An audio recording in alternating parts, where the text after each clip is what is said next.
Hello hi नमस्ते good morning. देखंतु आज आंब आचार प्रस्तुति प्रणाली। आंब को धोईकी ताकू लुण रे 3 दिन पकईदेली एवं खरारे नहीं गोटे दिन सुखेदेली।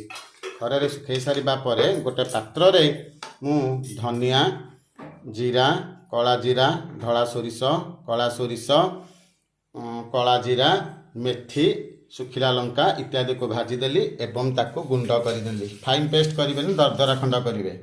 एवं आउ एक पात्र रे सोरिष तेल काश्मीर चिली पके हेंगू इत्यादि को पकई फुटई ठंडा कर नेली।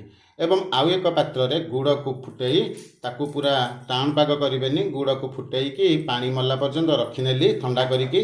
एवं करेई रे तेल करेई रे समस्त गुंड मसला एवं ता संगे आंब ठंडा गुड़ एवं ठंडा सोरिष तेल इत्यादि को पकई नेली।